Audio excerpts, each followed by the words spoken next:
Hello दोस्तों, आप सभी का स्वागत है आपके अपने प्लेटफॉर्म इको गुरु इकोनॉमिक्स क्लासेज में। तो आइए शुभारंभ करते हैं बिना किसी देरी के। आज की कक्षा में सभी का भरपूर स्वागत है। आज का हमारा टॉपिक है यहाँ पर यूपी पीजीटी इकोनॉमिक्स 2021 का क्वेश्चन पेपर। इस पेपर को यहाँ पर हम सोल्व करेंगे।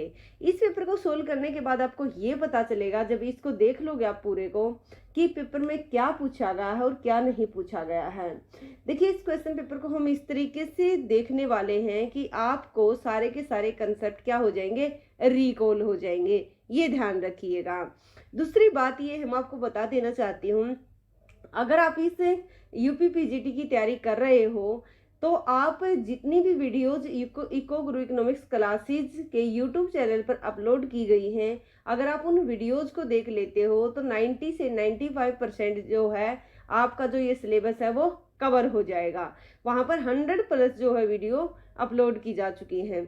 उसके बाद आप ये देखिए कि ये जो क्वेश्चन पेपर है, इसको देखने के बाद आपको ये पता चलेगा कि हमें क्या पढ़ना है और क्या पढ़ना नहीं है। ये जरूरी होता है, सारी चीजें पढ़ने से भी नहीं आपका पेपर क्लियर होता और छोड़ने से भी नहीं होता। कुछ चीजें आपको छोड़नी होती, कुछ चीजें हैं जिनके ऊपर ज्यादा फोकस करना होता। तो फर्स्ट क्वेश्चन इसका देखते हैं कि टैरिफ लगाने के कारण क्या होता है। फर्स्ट क्या है कि जो टैरिफ लगाएंगे तो उसका क्या रिजल्ट निकल कर आएगा। लिखा हुआ है ना साथ में कि imposition of tariff leads to, कि प्रशुल्क लगाने के कारण क्या होता है। देखिए, जब टैरिफ लगाया जाता है तो टैरिफ लगाने से क्या होता है कि निर्यातों के मूल्य में कमी आती है। बिल्कुल गलत बात है कि निर्यात के मूल्य में कमी कैसे आएगी जब आप टैरिफ लगा रहे हो। दूसरा है कि आयातों के मूल्य में कमी आती है, कि वो कह रहे हैं कि आयात इंपोर्ट जो करोगे ना उनके क्या हो जाएंगे, कमी आएगी नहीं। निर्यातों के मूल्य में वृद्धि होगी, आयातों के मूल्य में वृद्धि होगी। ये देखिए, इसका जो आंसर है ना, इसका आंसर होगा आपका डी, कि इससे क्या होगा कि टैरिफ लगाते हैं। वैसे तो जो टैरिफ लगाए जाते हैं मैं आपको बता देती हूँ, एक्सपोर्ट और इंपोर्ट, यानी कि एक्सपोर्ट इंपोर्ट दोनों के ऊपर लगते हैं। लेकिन जो हम एक्सपोर्ट के ऊपर नहीं लगाते, क्यों? हमेशा हर कंट्री चाहता है कि उसके एक्सपोर्ट क्या हो, प्रमोट हो, और इंपोर्ट क्या हो, रिड्यूस हो। तो इसलिए वो क्या करता है, इंपोर्ट के ऊपर टैरिफ लगाता है। इसलिए जो पहला इफेक्ट इसका पड़ना चाहिए वो किसके ऊपर पड़ेगा, आयातों के मूल्य में वृद्धि। तो चलिए इसका सेकंड क्वेश्चन करते हैं। सेकंड क्वेश्चन क्या कहता है आपको, ये कहता है कि विकास के आधार पर निम्नलिखित को काल क्रमबद्ध कीजिए। यानी कि जिस तरीके से डेवलप की गई है थ्योरी, उनके आधार पर क्या कीजिए, आप इनको लगाइए, सीक्वेंस में लगाइए। अगर आपने ये थ्योरी पढ़ी है तो आप इनको आराम से सीक्वेंस में लगा लोगे। सबसे पहले क्या आता है, सबसे पहले ये बता रहे हैं कि क्या आएगा आपका लॉ ऑफ डिमांड, ठीक है ना। सबसे फर्स्ट आएगा आपका लॉ ऑफ डिमांड, फिर आएगा law of diminishing marginal utility, उसके बाद आप सभी जानते हो इंडिफरेंस करवाएगा, और रिविल्ड प्रेफरेंस थ्योरी सबसे बाद में आती है। तो इसका आंसर हो जाएगा आपका डी। उसके बाद देखिए कोव डगलस प्रेडिक्शन फंक्शन, मैंने मैराथन करवाई थी। मैराथन किसकी, माइक्रो इकोनॉमिक्स की। अगर आप माइक्रो इकोनॉमिक्स की मैराथन को देख लेते हो तो ये सारे क्वेश्चन आपके चुटकियों में सोल्व हो जाएंगे। कोव डगलस प्रेडिक्शन फंक्शन, देखिए कोव डगलस प्रेडिक्शन फंक्शन है ये, ठीक है। ये फंक्शन ए क्या है, यहाँ पर एफिशिएंसी है, लेबर और कैपिटल क्या है, लेबर ये क्या है, दोनों इनपुट है, और ये क्या है, अल्फा और बीटा, ठीक है ना। ये इनकी इलास्टिसिटी को दिखा रहे हैं। अब यहाँ पर आप देखिए, ये दिखा रहे हैं कि कोव डगलस उत्पादन फलन में स्थिर, यानी कि कांस्टेंट रिटर्न टू स्केल को कौन सी इक्वेशन बताएगी। ये जब आपके अल्फा प्लस बीटा एक से ज्यादा होते हैं, अगर यहाँ पर वैल्यू में दिए हुए ना कि अल्फा की जगह कुछ वैल्यू दे रखी है, बीटा की जगह कुछ वैल्यू दे रखी है, यदि एक से ज्यादा है तो ये होते बढ़ते प्रतिफल या इंक्रीजिंग रिटर्न टू स्केल। ये लेस देन 1 होते हैं तो इसका मतलब होता है घटते प्रतिफल, और ये होते हैं आपके कांस्टेंट रिटर्न टू स्केल, ये कुछ नहीं होता है ये वाला। तो इसलिए इसका आंसर हो जाएगा सी। उसके बाद हम नेक्स्ट टॉपिक पर चलते हैं, और नेक्स्ट टॉपिक क्या कहता है कि हेक्सरोलिन की बात की गई है। हेक्सरोलिन थ्योरी, ये थ्योरी भी जो है मैंने अपलोड की हुई है, जो थ्योरी जो है। अब देखिए, जो हेक्सरोलिन थ्योरम है ना, वो क्या कहती है, आप इसका एक बार बेसिक समझिए। बेसिक में हेक्सरोलिन थ्योरम क्या कहती है, ये कहती है कि जिस कंट्री के पास जो फैक्टर ज्यादा है कैपिटल और लेबर में से, वो जो भी कंट्री जिसमें एबेंडेंस है, ठीक है ना, जो फैक्टर उसके पास क्या है, प्रचुर मात्रा में है, जो भी फैक्टर उसके पास क्या है, प्रचुर मात्रा में है, वो क्या करे, उसी फैक्टर का यूज करे। प्रचुर का मतलब होता है एबेंडेंस में है, ठीक है ना, वो उसी फैक्टर का यूज करे और उसी प्रोडक्ट को क्या करे, एक्सपोर्ट करे, ये बोलता है। तो यहाँ पर पूछा गया कि हेक्सरोलिन के अनुसार, यानी कि जो एचओ है हेक्सरोलिन के अनुसार, विभिन्न देशों के बीच व्यापार का कारण क्या है। ठीक है, इन्होंने फर्स्ट दिया कि मांग की दशाएं या फिर डिमांड कंडीशन, फिर है फैक्टर एबंडेंस या टेक्नोलॉजी या टेस्ट पैटर्न। ठीक है ना, ये तीनों कुछ नहीं है, मैंने अभी आपको बताया इसका कि क्या होता है उसमें कि फैक्टर एबंडेंस की बात करता है। ठीक है ना, तो इसका हो जाएगा आंसर बी। चलिए इसके नेक्स्ट क्वेश्चन पर हम चलते हैं। तो नेक्स्ट क्वेश्चन आपको क्या कहता है, नेक्स्ट क्वेश्चन आपको कहता है जो 5th क्वेश्चन है इन्फ्लेशन के बारे में बात करता है। इन्फ्लेशन के अब सभी जानते हो कि इन्फ्लेशन का क्या मतलब होता है। इन्फ्लेशन का मतलब होता है कि जब कॉन्टिन्यूस प्राइस इंक्रीज करे। अब देखिए इन्फ्लेशन जो होता है ना, किसी के लिए तो बैड होता है और किसी के लिए गुड होता है। इन्फ्लेशन क्या होता है, किसी के लिए बैड होता है और किसी के लिए गुड होता है। तो ये जो बैड और गुड का जो कंसेप्ट है, ये किसके लिए अच्छा रहेगा, किसके लिए बुरा रहेगा। अब देखिए जो कंज्यूमर होता है ना, इसके लिए इन्फ्लेशन हमेशा बेकार रहता है। यानी कि इन्फ्लेशन अगर बढ़ जाएगा, इन्फ्लेशन का क्या मतलब है कि जो कीमतें हैं ना, जो वस्तुओं के जो प्राइस हैं वो क्या हो जाते हैं, इंक्रीज कर जाते हैं। जब वस्तुओं के प्राइस इंक्रीज करते हैं तो वस्तुओं के प्राइस इंक्रीज करने से प्रॉब्लम क्या होगा कि आप कम परचेज कर पाओगे। दूसरा देखिए एक प्रोड्यूसर होता है, प्रोड्यूसर को क्या होता है, फायदा होता है, क्योंकि जब उसकी चीजें, आप सभी जानते हैं ना कि जो सप्लाई क्या होता है कि जैसे जैसे कीमतें बढ़ती हैं वैसे वैसे सप्लाई क्या है, इंक्रीज होती है। तो ये प्रोड्यूसर के लिए अच्छा होता है। ऐसे ही जो ऋण देने वाला है उसके लिए नुकसानदायक होता है, ऋण लेने वाले के लिए फायदेमंद होता है, क्योंकि उसको पहले जितना लिया था पैसा उससे वो यूज करके ज्यादा फायदा उठा रहा था, अब उसको पेमेंट करनी पड़ी है तो उस पैसे की इतनी वैल्यू नहीं है। तो इसलिए इन्फ्लेशन से यहाँ पर जो लाभ दिखा रखा है सरकार को नहीं होगा, कंज्यूमर को बिल्कुल भी नहीं होगा, इन्वेस्टर के लिए उसकी कॉस्ट बढ़ जाएगी ना। तो ये किसके लिए है, उत्पादक के लिए है। उसके बाद आप देखिए इसका जो नेक्स्ट क्वेश्चन है, नेक्स्ट क्वेश्चन क्या है कि बेजल नॉर्म्स। ठीक, ये मैंने बैंकिंग की एक मैराथन बनाई हुई है, वहां पर ये सारे क्वेश्चन है कि बेजल किससे रिलेटेड है। ठीक है, बेजल एक जगह का नाम है, ये क्या है, बेजल नॉर्म्स है जो कि बैंकिंग जो क्षेत्र है उसके लिए बनाए गए हैं। उसके बाद आप देखिए इसका नेक्स्ट जो है, नेक्स्ट है कि यहाँ पर लिया गया है each seller assume the rival output is constant in the model of. वो कौन सा मॉडल है जिसके अंदर जो आउटपुट है वो कांस्टेंट मान लिया अगर फिर भी आउटपुट वोर होता है। ये मॉडल है कुर्नो का मॉडल। ठीक है, नहीं कौन सा मॉडल है, कुर्नो का मॉडल। अब उसके बाद देखिए कुल आभास लगान, टोटल क्वाजी रेंट क्या होता है, क्वाजी रेंट होता है क्या, क्वाजी रेंट के बारे में देखिए कुल आभास लगान क्या होता है कि ये होता है अगर आप कुल आय में से यानी कि टोटल जो रेवेन्यू है उसमें से टोटल वेरिएबल कॉस्ट को अगर माइनस कर देते हो तो क्या निकल आएगा, क्वाजी रेंट निकल आएगा। क्वाजी रेंट उनको मिलता जो ह्यूमन मेड होते हैं। ठीक है, जो भी रिसोर्स ह्यूमन मेड होते हैं उनको मिलता जो क्वाजी रेंट होता है। अब इसके बाद देखिए आगे क्वेश्चन दिया गया कि तरलता पसंदगी सिद्धांत में तरलता जाल की स्थिति क्या दर्शाती है। अब लिक्विडिटी ट्रैप की बात की जा रही है, तो लिक्विडिटी ट्रैप क्या होता है, लिक्विडिटी ट्रैप का डायग्राम क्या होता है। लिक्विडिटी ट्रैप का डायग्राम कुछ इस तरीके का होता है ना, ये इस तरीके का, यहाँ पर आकर ऐसे हो जाता है। ठीक है ना, तो ये जो दिखाया गया है यानी कि जो लिक्विडिटी ट्रैप ये दिखाया गया है, इसमें क्या होता है, तरलता पसंदगी सिद्धांत में तरलता जाल की स्थिति क्या दिखाती है, ये लिक्विडिटी ट्रैप है। तो ये क्या दिखाती है आपको, ये दिखाती है demand for money curve is perfectly elastic. यानी कि जो मनी की डिमांड है ना वो क्या है, परफेक्टली इलास्टिक है। इसका मतलब क्या है, इसका मतलब समझिए, इसका मतलब ये है कि जब रेट ऑफ इंटरेस्ट गिर जाती है ना, जब रेट ऑफ इंटरेस्ट घट जाती है तो उस टाइम पर क्या होता है कि लोग जो है ना पैसे को पॉकेट में रखना पसंद करते, कहीं पर इन्वेस्टमेंट करना पसंद नहीं करते, ये ध्यान रखिएगा आप। ठीक है, लिक्विडिटी ट्रैप में यहाँ पर रेट ऑफ इंटरेस्ट जो होता है, मार्केट रेट ऑफ इंटरेस्ट की मैं बात कर रही हूँ, रेट ऑफ इंटरेस्ट में और जो बॉन्ड्स के प्राइजेस में नेगेटिव रिलेशन होता है। क्या बोला मैंने कि रेट ऑफ इंटरेस्ट और बॉन्ड्स प्राइस।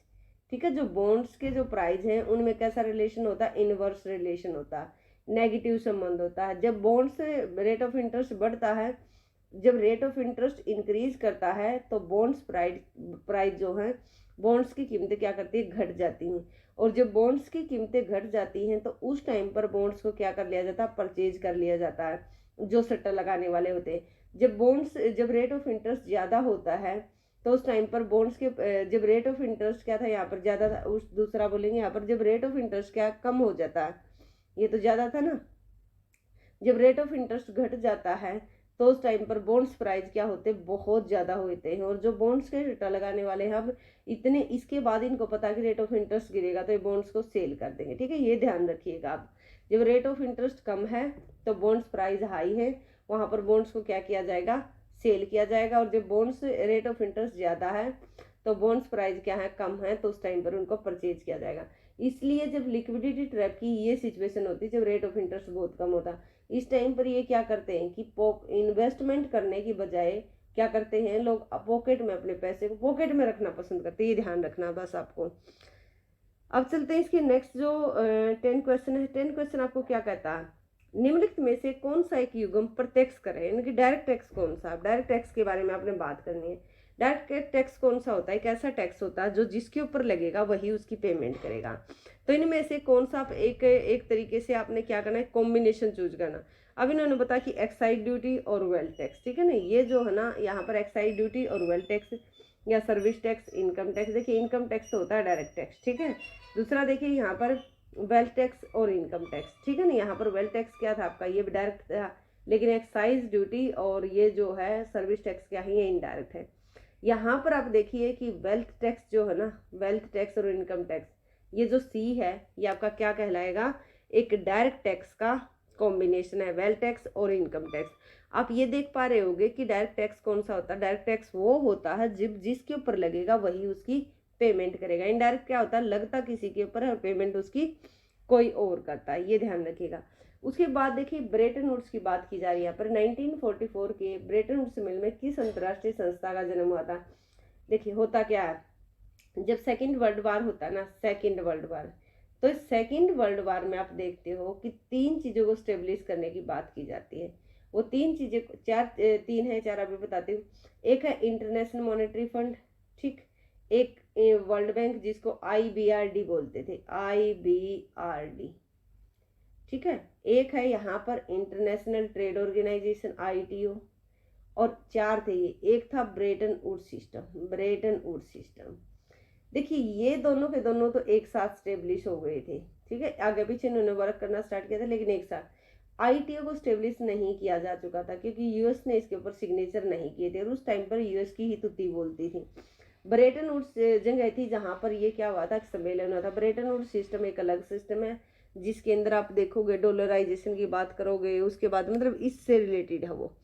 तो IMF और वर्ल्ड बैंक जो है उस टाइम पर स्टेब्लिश। तो 1944 में WTO तो स्टेब्लिश नहीं हुआ। सभी जानते हैं कि WTO कब स्टेब्लिश हुआ था, 1995 में। किसकी जगह आया था, यह आया था गेट की जगह। जब ITO स्टेब्लिश नहीं हुआ था तो 1947 में आप देखोगे 1947 में गेट को स्टेब्लिश किया गया था, ठीक है, ये ध्यान रखिएगा।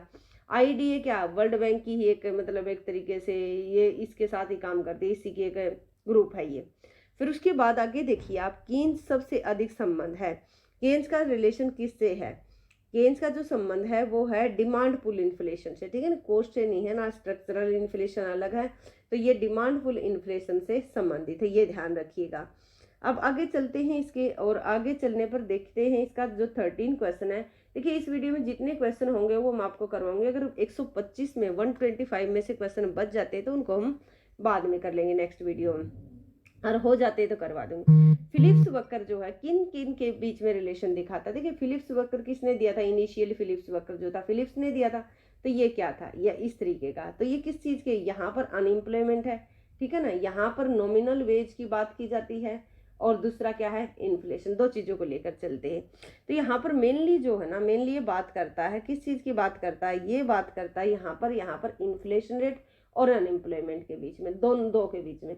ये अनएम्प्लॉयमेंट है, यहाँ पर अनएम्प्लॉयमेंट लिखने में थोड़ी सी दिक्कत है, यहाँ पर अनएम्प्लॉयमेंट, ठीक है ना, ये बेरोजगारी और इन्फ्लेशन के बीच में। तो उत्तर हो गया इसका बी।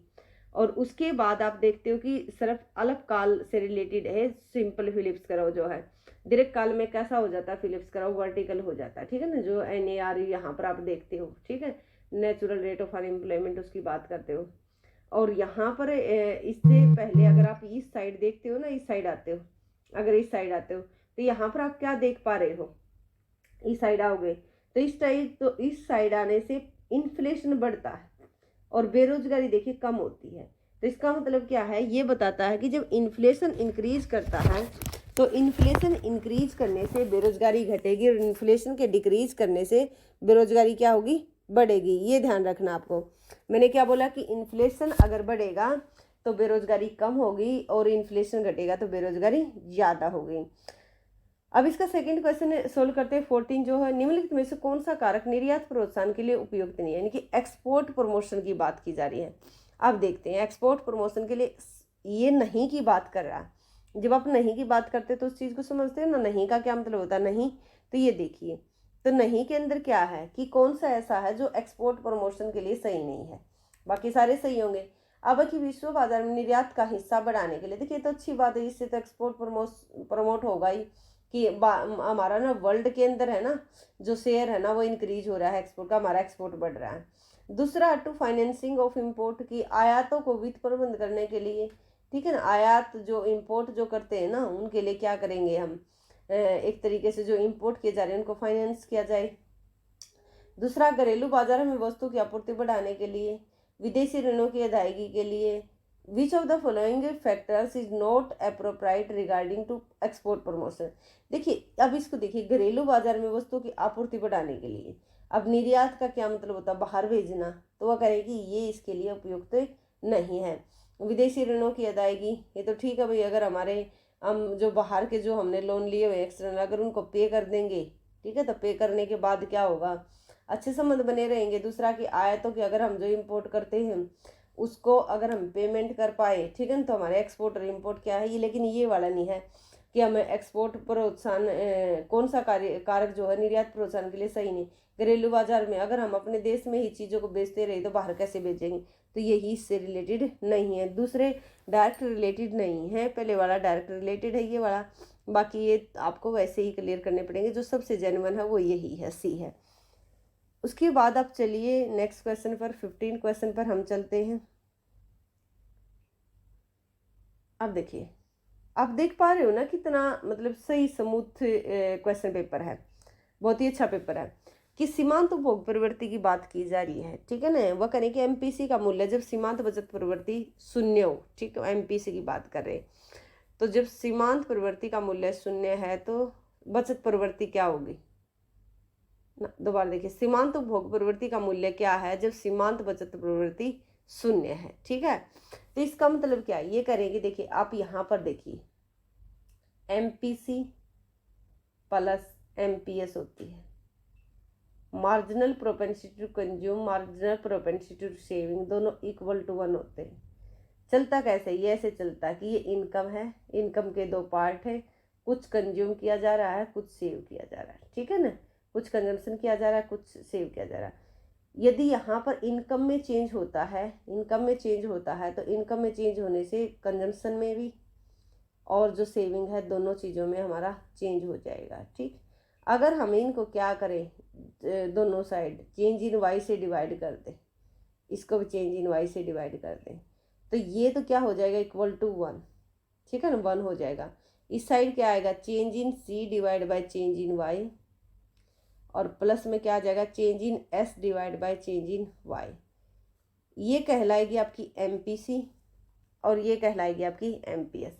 तो वो करें कि जब आपकी एमपीएस जो है ना शून्य हो, जब ये जीरो है, ये जीरो है, या यहाँ पर ये जीरो है, तो एमपीसी कितनी होगी, इक्वल टू 1 हो जाएगी, ठीक है। तो इसका उत्तर इसलिए 1 आ जाएगा। उसके बाद आप देखिए इसका कि जीएनपी की बात करें, जीएनपी एनएनपी के बीच अंतर क्या है, ग्रोस नेशनल प्रोडक्शन और नेट नेशनल प्रोडक्शन में क्या अंतर है, डिफरेंस बिटवीन द, देखिए जी है, जी यहाँ पर एनएनपी लिख लेते हैं, नेट नेशनल प्रोडक्शन, तो इसमें से क्या निकालना है, जीएनपी से आपको देखिए, जी से ग्रोस से नेट पर जाना, तो आपको माइनस करना पड़ेगा डेप्रिसिएशन। इसकी वीडियो मैंने बनाई हुई है नेशनल इनकम की, 10-15 मिनट की, आप उसको देख लोगे तो सारे फॉर्मूले आपको याद हो जाएंगे, ठीक है। तो घिसावट डेप्रिसिएशन जो है ना वो माइनस करना पड़ेगा आपको। और यहाँ से अगर आपने मान लेते हैं कि यहाँ पर होता जीडीपी और डी से एन पर आना होता, तो ये नेशनल पर आना था डोमेस्टिक से, तो यहाँ पर net factor income from abroad को हम क्या करते, प्लस करते, ठीक है। तो आगे अब चलते हैं इसके नेक्स्ट क्वेश्चन पर, 17 पर।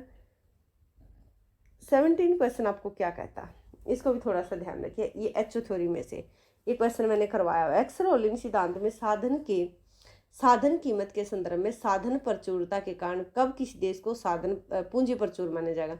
ये आपको ये क्वेश्चन ये कहता है कि हम कब बताएंगे कि ये कंट्री कैपिटल अबेंडेंट है, ठीक है ना।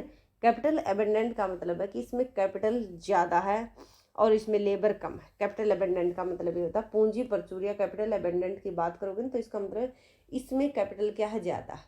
लेकिन यहाँ पर देखिए प्राइस की फॉर्म में दिखाया हुआ, दो तरीके से बताते, एक फिजिकल क्राइटेरिया है इसका एचोथोरम का, एक है एचोथोरम का जो है हेक्सोलिथोरम का फिजिकल क्राइटेरिया, और दूसरा है प्राइस क्राइटेरिया। जब हम फिजिकल क्राइटेरिया की बात करते हैं तो यहाँ पर हम लेकर चलते हैं एक तरीके से सिंपल, जब लेबर कैपिटल की हम बात करें, लेबर की क्वांटिटी की जब बात करते हैं फिजिकल उसमें भौतिक उसमें, और जब कीमत की बात करते हैं तो उसके रेट की बात करते हैं, ठीक है। जब आती है यहाँ पर तो क्या दिया गया है, साधन कीमत, ठीक है ना। तो फैक्टर मैंने टर्म्स होता फैक्टर प्राइस की बात की जा रही है, ठीक है ना, प्राइस वाले सिस्टम की बात की जा रही है।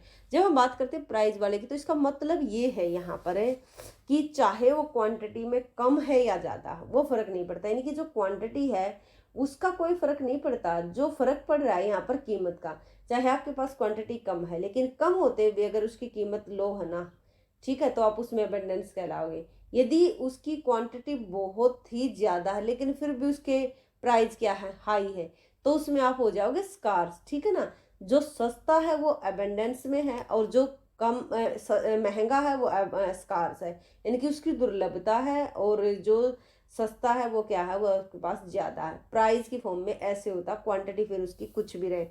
तो देख लेते एक बार इसकी इक्वेशन को। फर्स्ट दिया गया है price of capital, price of labour, आपने क्या निकालना, कैपिटल अमेंडेंट। तो इसका मतलब क्या होना चाहिए, प्राइस ऑफ कैपिटल क्या होना चाहिए, लो, किसके कंपेयर में, प्राइस ऑफ लेबर के कंपेयर में। ठीक समझे आप, कि लेबर के कंपेयर में, यानी कि जो प्राइस ऑफ है इसे लिखेंगे प्राइस ऑफ कैपिटल क्या है, कम होने चाहिए प्राइस ऑफ लेबर के।